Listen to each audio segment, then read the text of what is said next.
जो standard operating procedure Ratnabhandar गणति मणति प्रक्रिया तार सविशेष आलोचना होती एवं जो स्टैंडर्ड ऑपरेटिंग प्रोसीजर जोटा कि हाई लेवल कमिटी ताको इनिशिएट करैथिला एवं परवर्ती समय मैनेजिंग कमिटी भी ताको अप्रूव करिछि सरकार को अनुमोदन पे पठेइछि तापर विशद आलोचना होती एवं आज अपराह्न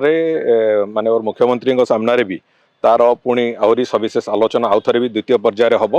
एवं सेटा बहुत शीघ्र तार अप्रूवाल हम एवं थरे अप्रूवाल हो गला परे कौन सी जिनस जमी असुविधा न हो संपूर्ण निखुण भाव में करने पूरा प्रक्रिया को सबु प्रकार चेष्टा कराई आमे चेष्टा करुचु यथाशीघ्र यथा संभव आमे गणति मणतिर प्रक्रिया भी आरंभ कर मु किंतु एक कथा विश्वास करे जे महाप्रभु संपर्कित कौन भी कथा तांकरी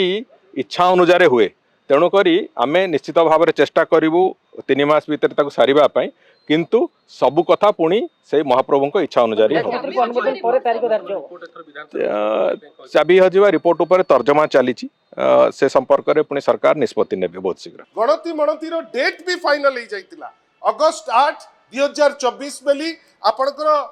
रत्नभंडार खोला हबो बेली समस्त निष्पत्ति निया हेई सारितिला गोटे निष्पत्ति जोटा निया सरीतिला ताकू आउ थरे नहीं जदि सी भाविबे जे सी ठीक कहउचंती आपण से निर्जास को आसंतु किए ठीक किए भूल एतिकी मने रखि थांतु मैडम आपण माने समस्ते जानि थांतु नवीन बाबू केबे जगन्नाथ को नेइकरी राजनीति करि नांती बीजेडी केबे प्रभु श्री जगन्नाथ को नेइकरी राजनीति करि नाही मोर किंतु गोटे कथा जे रत्नभंडार को नहीं राजनीति न करी एते दिन आपण गड़ेलेनी एबे को अलंकार केते अछि ताकू नहीं मध्य आमे संशय रे अछु आशा करिबा जे राजनीति बंद करी आईन मंत्री एवं Shri Jagannath temple administration high court रो जेतु छाट बाजी सरलाणी जहाँ मान्यवर हाईकोर्ट कहिसंती जेते शीघ्र तांकर जो दिग्दर्शन अनुसार एमाने तांकर कार्यक्रम सारंतु खाली बड़ बड़ कथा कहिले काम हुए ना।